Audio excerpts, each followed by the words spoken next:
जय हिंद। नमस्कार साथियों। कैसे हैं आप सभी लोग। मैं आशा और उम्मीद करता हूं कि आप सब लोग बहुत अच्छे होंगे, स्वस्थ होंगे, मस्त होंगे और आप सब लोगों की तैयारी बहुत अच्छी चल रही होगी। साथियों, आज इस वीडियो में हम आपको कुल 20 क्वेश्चन कवर करेंगे जो आपके आगामी आने वाले एग्जाम्स हैं उसमें आपको देखने के लिए मिल सकते हैं। तो साथियों, आज है गुरु पूर्णिमा। यूपीटीजीटी का रिजल्ट भी आया है, तो जितने भी साथी शिक्षक बने उन सभी को गुरु पूर्णिमा की ढेर सारी शुभकामनाएं, क्योंकि गुरु गुरु होता है, चाहे वो छोटा हो या फिर बड़ा हो। तो आइए गुरु वंदना के साथ शुरू करते हैं हम लोग आज की क्लास। गुरु ब्रह्मा गुरु विष्णु गुरुदेवो महेश्वरा, गुरु साक्षात परम ब्रह्मा, तस्मै श्री गुरुवे नमः। सभी गुरुओं को प्रणाम।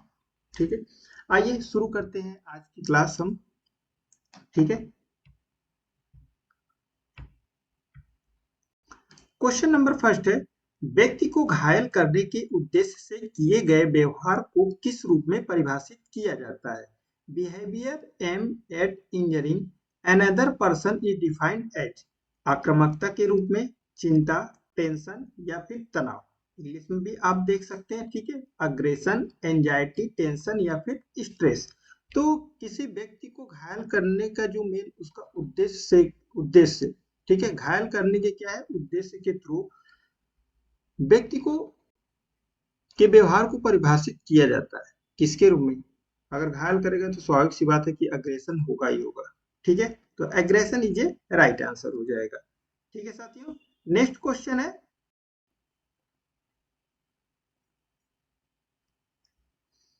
प्राचीन ओलंपिक किसके सम्मान में मनाए जाते थे।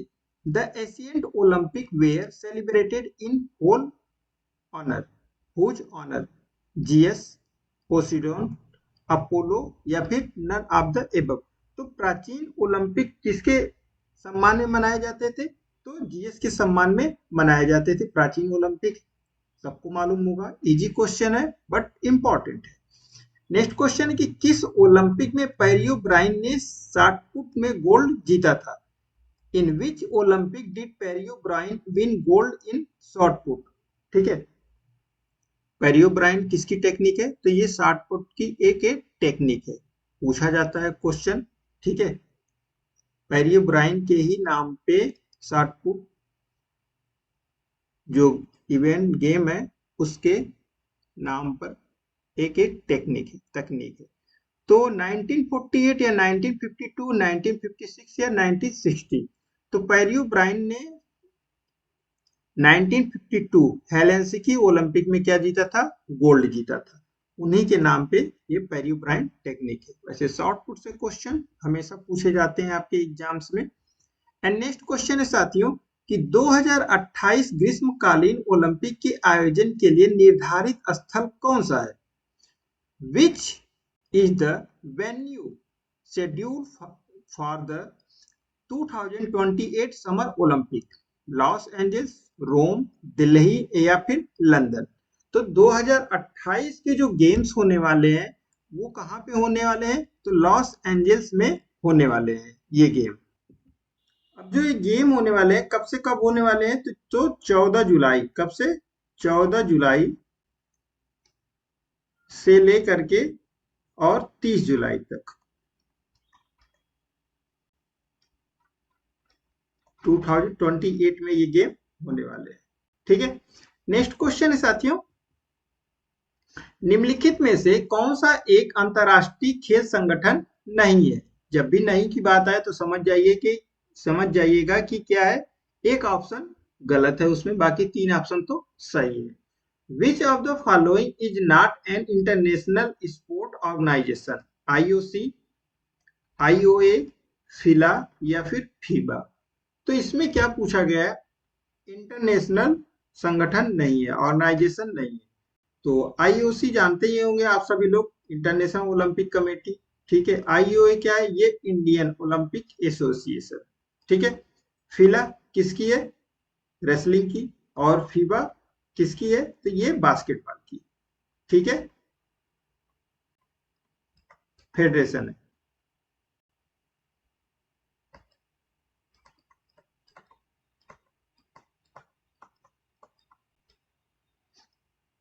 चलिए नेक्स्ट क्वेश्चन की तरफ बढ़ते हैं साथियों। निम्नलिखित में से कौन सा भारतीय मूल का खेल है? Which of the following is a game of Indian region? Kho kho, kabaddi या फिर chess? All of the above. सभी ऑप्शन दिए गए हैं। तो सभी लोग जानते होंगे खो खो कहाँ से, महाराष्ट्र है। कबड्डी इंडिया से ही है। और चेस कहाँ से, ये भी इंडिया से ही है। तो all of the above is a right answer हो जाएगा ऑप्शन डी। ठीक है, जितने भी क्वेश्चन है इंपॉर्टेंट है साथी। एंड नेक्स्ट क्वेश्चन है, परीक्षण की पुनरावृत्ति के रूप में किसे जाना जा सकता है? Which can be known as repeatability of test, validity, reliability, norms या फिर स्टैंडर्ड? ठीक है, परीक्षण की पुनरावृत्ति के रूप में किसे जाना जाता है साथियों?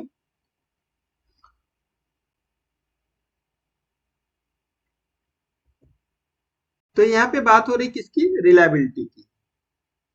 ठीक है, पुनरावृत्ति किसके विश्वसनीयता के रूप में जाना जा सकता है। ठीक है, नेक्स्ट क्वेश्चन साथियों, लंबी दूरी की दौड़ से निम्नलिखित में से किसमें सुधार किया जा सकता है? Which of the following can be improve by long distance running? Cardiovascular endurance, muscles, both of the above या फिर नन ऑफ दीज? ठीक है, पूछा जा रहा है लॉन्ग डिस्टेंस की जो रेसेस हैं उससे किसमें सुधार किया जा सकता है। ठीक है, तो इसमें साथियों कार्डियोवास्कुलर में तो होगा ही होगा, इसके साथ मस्कुलर में भी होगा। तो ऑप्शन सी क्या हो जाएगा, राइट आंसर हो जाएगा। ठीक है, एंड नेक्स्ट क्वेश्चन है, परीक्षण और त्रुटि सिद्धांत में किस पर प्रयोग किया गया था? ट्रायल एंड एरर की बात हो रही है। Trial and error theory was used on which of the following? किस पे, कैट पे, डॉग पे, रैट पे या फिर बैट, चमगादड़ पे? किस पे हुई थी?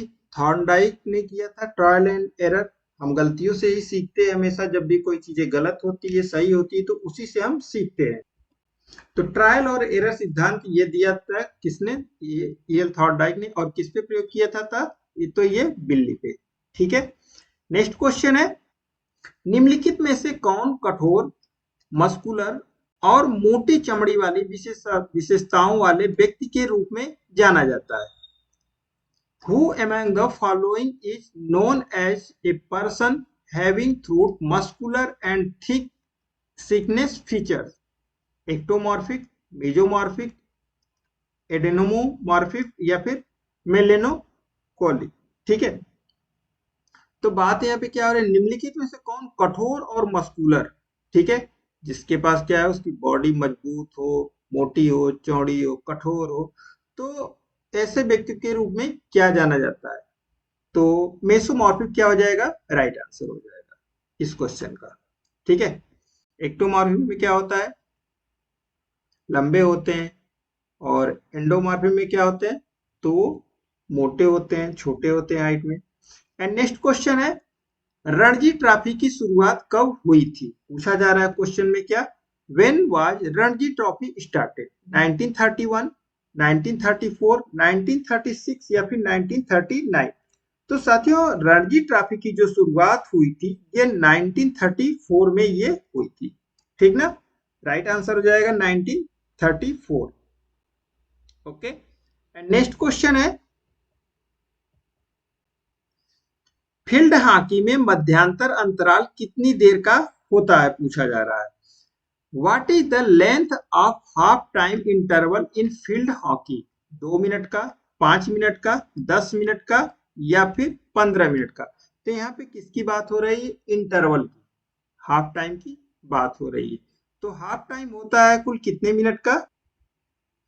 तो ये होता है 5 मिनट का होता है इसका हाफ टाइम। टोटल टाइमिंग कुल कितनी होती है? तो कुल 15 मिनट के क्या होते हैं, 4 क्वार्टर होते हैं। ठीक है, तो कुल 60 मिनट होती है गेम टाइम। अब 15, 2 मिनट का रेस्ट, क्योंकि 4 क्वार्टर होते हैं, फिर ये 5 मिनट का जो आपका रेस्ट है हाफ टाइम, फिर उसके बाद 15 मिनट गेम, सॉरी 1 मिनट,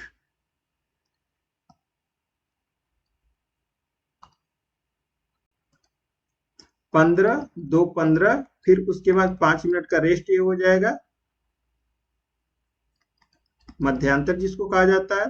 फिर उसके बाद 15 मिनट का गेम, फिर 2 मिनट रेस्ट, फिर उसके बाद 15 मिनट का गेम। ठीक है, तो टोटल अगर कोई पूछ दे तो कितना हो जाएगा, 69 मिनट। 2 मिनट ये, 2 मिनट ये, 4 मिनट, और ये 5, 4, 9, और टोटल कितना हो गया, 60 प्लस 9, 69 मिनट। ठीक है, चलिए नेक्स्ट क्वेश्चन की तरफ बढ़ते हैं। क्वेश्चन ये पूछ देता है, तो मैंने सोचा आप सभी लोगों को बता दूं। हैंडबॉल में प्रत्येक टीम में कितने खिलाड़ी होते हैं? How many players are there in each team in handball? ठीक है, 12, 14, 16 या फिर 18? तो प्रत्येक टीम में कुल कितने खिलाड़ी होते हैं हैंडबॉल के? तो 14 होते हैं। राइट आंसर हो जाएगा कितने, 14। नेक्स्ट क्वेश्चन है कि खो खो में मार्किंग लाइनों की चौड़ाई कितनी होती है? What is the width of marking line in kho kho? 2 centimetre, 3 centimetre, 7.5 centimetre या फिर 12.5 सेंटीमीटर? तो साथ ही जो खो खो होता है उसकी जो मार्किंग लाइन यहाँ पे पूछा गया है तो कितनी होती है? तो ये 3 सेंटीमीटर से 5 सेंटीमीटर तक होती है। ठीक है, 5 सेंटीमीटर भी आपको मिलेगा। तो राइट आंसर क्या हो जाएगा, ऑप्शन नंबर बी, 3 से 5 सेंटीमीटर। नेक्स्ट क्वेश्चन है कि प्रत्येक गुर्दे के ऊपर कौन सी ग्रंथि पाई जाती है? विच gland is found just above each kidney? हमारे शरीर में कितनी किडनी होती है? 2 होती हैं, और पूछा जा रहा है किडनी के ठीक ऊपर। तो किडनी के ठीक ऊपर जो ग्लैंड पाई जाती है वो एड्रिनल ग्लैंड पाई जाती है। ठीक है, एड्रिनल ग्लैंड। नेक्स्ट क्वेश्चन है, स्केलेटन मांसपेशी की सबसे छोटी और कार्यात्मक इकाई क्या होती है? Which is the smallest and functional unit of skeleton muscles? Sarcomere, sarcolemma, myofibre या फिर मायोफाइब्रिल? ठीक है, तो स्केलेटन मसल की जो सबसे छोटी और कार्यात्मक इकाई होती है इसको कहा जाता है सार्कोमेयर कहा जाता है। ठीक है, राइट आंसर हो जाएगा क्या, सार्कोमेयर। नेक्स्ट क्वेश्चन है, ग्लाइकोजन को ग्लूकोज में किसके द्वारा परिवर्तित किया जाता है? ठीक है, glycogen is converted into glucose by किसके द्वारा? इंसुलिन के द्वारा, ग्लूकोगान के द्वारा, या फिर सोमैटोट्रोपिन के द्वारा, या फिर नन ऑफ द एबव? ठीक है, तो ग्लाइकोजन को ग्लूकोज में जो परिवर्तित किया जाता है ये ग्लूकोगान के द्वारा किया जाता है। ठीक ना, राइट आंसर हो जाएगा ग्लूकोगान। नेक्स्ट क्वेश्चन है, कोशिका को आकार कौन देता है? What give shape to the cell? Nucleus, mitochondria, centrioles या फिर साइटोस्केलेटन? ठीक है, कोशिका को आकार कौन देता है पूछा जा रहा है। तो जो ये आकार देता है साइटोस्केलेटन के द्वारा ये दिया जाता है। ऑप्शन डी क्या हो जाएगा, राइट आंसर हो जाएगा साथियों। एंड नेक्स्ट क्वेश्चन है, निम्नलिखित कारक में से कौन सा व्यक्ति की स्थिरता बढ़ाता है? Which of the following factor increase stability of a person?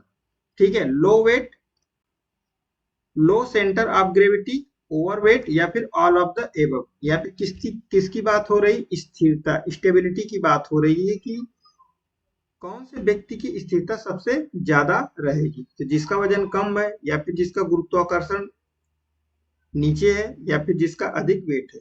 तो सबका होगा। ठीक है,